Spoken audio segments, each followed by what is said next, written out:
Hi, my name is Ashley Eibert-Amenti, and I'm the Executive Director of the Workforce Housing Coalition of the Greater Seacoast. And I'm going to give you some background on these videos you're now watching. In 2012, over 50 planning board members and other interested individuals attended a videotaped training program entitled Getting Ahead of the Curve Anticipating Workforce Housing Proposals.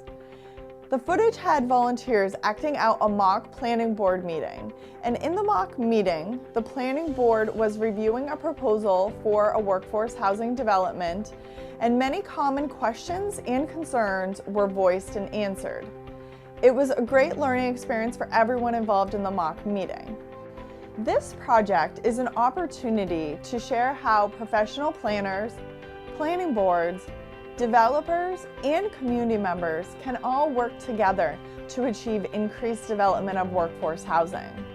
These modules are focused on how communities can address the New Hampshire workforce housing law. The first module provides introductory information about what workforce housing is and what is the need and demand for it, particularly in New Hampshire.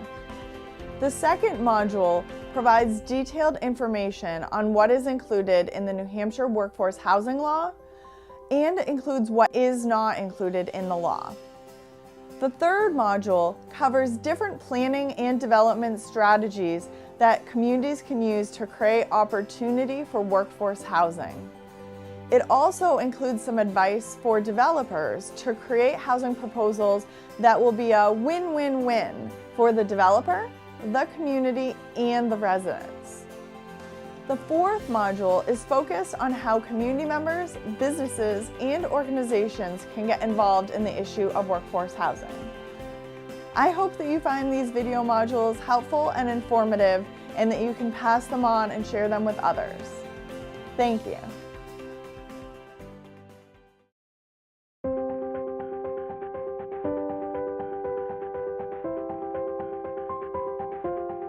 Developers respond to what municipalities and potential customers ask for. They have been building large homes on large lots, and for a while there was great demand for that type of housing. That demand has shifted, however, and developers and local land use regulations haven't quite caught up to the changing needs. The New Hampshire legislature recognized the detrimental effects of these artificial constraints and passed a law to inform municipalities of their obligation to provide reasonable and realistic opportunities for workforce housing. The workforce housing law isn't meant to be punitive or prescriptive, rather it allows for maximum flexibility. Again, I'm Ben Frost from the New Hampshire Housing Finance Authority, and I'm going to give you a quick overview of the workforce housing law. But I'll tell you, as I read newspaper accounts of municipal board happenings and discussions that are going on in cities and towns in New Hampshire, and also as I read some court cases, I recognize there's a lot of misunderstanding about what the workforce housing law requires of municipalities.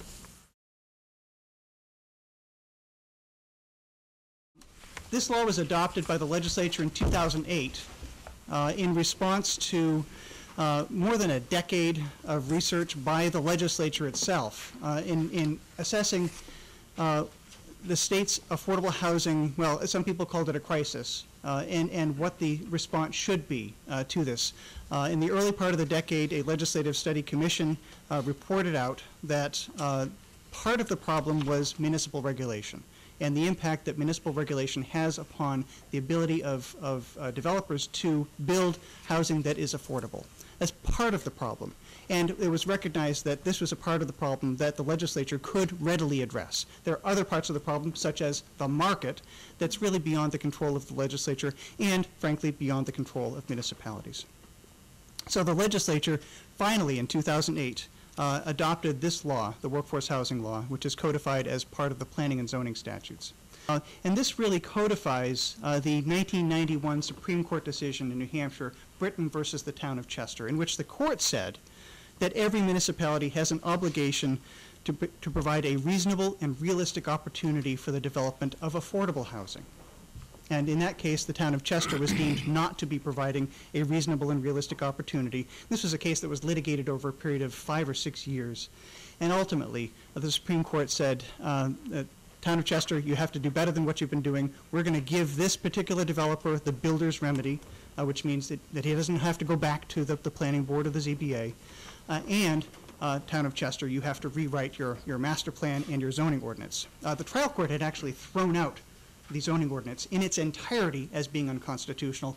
The Supreme Court stepped back a little bit from that constitutional cliff and reviewed and found that the town's zoning ordinance didn't comply with the zoning enabling statute.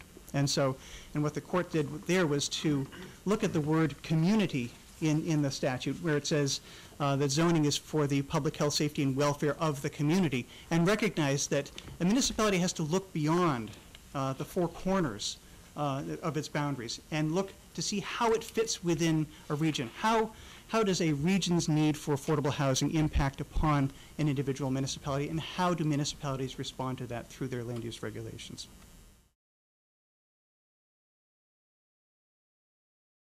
Demonstration that a community has met its fair share of workforce housing is only an affirmative defense.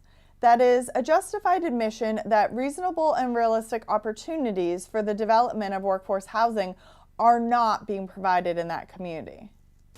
There is the question of fair share, which was raised in Britton versus Chester, in which the court said the town of Chester was not providing its fair share of the region's need for affordable housing.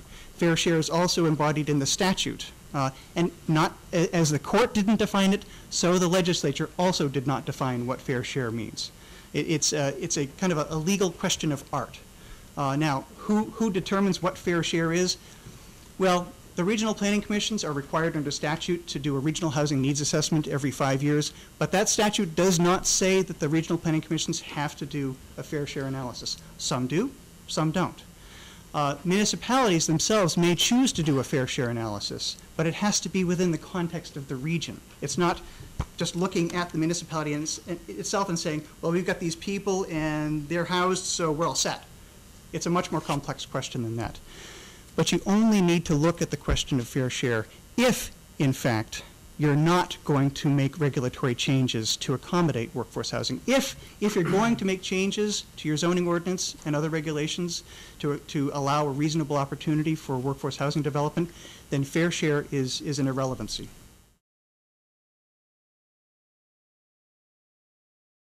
Municipalities do not need to allow workforce housing that does not meet reasonable standards or conditions related to environmental protection, water supply, sanitary disposal, traffic safety, and fire and life safety protection. Workforce housing does not trump environmental and public safety concerns. It does not include age-restricted housing or senior housing or elderly housing or housing for older persons, whatever you want to call it. It doesn't include it. And it does not include developments with more than 50% of the units having fewer than 2 bedrooms, that is, studios or 1-bedroom apartments. Thank you for your time and interest in welcoming more homes for the workforce into your community. We hope that this video and other efforts will encourage municipal officials, developers, and the community to work together for a win-win-win scenario for the greater Seacoast and the state of New Hampshire. Together, we can create vibrant communities. For more information about workforce housing, please contact your regional housing coalition. In the Seacoast, you can visit www.seacoastwhc.org for more information and to find out how to contact us. Thank you to New Hampshire Housing, United Way of the Greater Seacoast, New Hampshire Charitable Foundation, and JBC Communications for your support of this project and our work.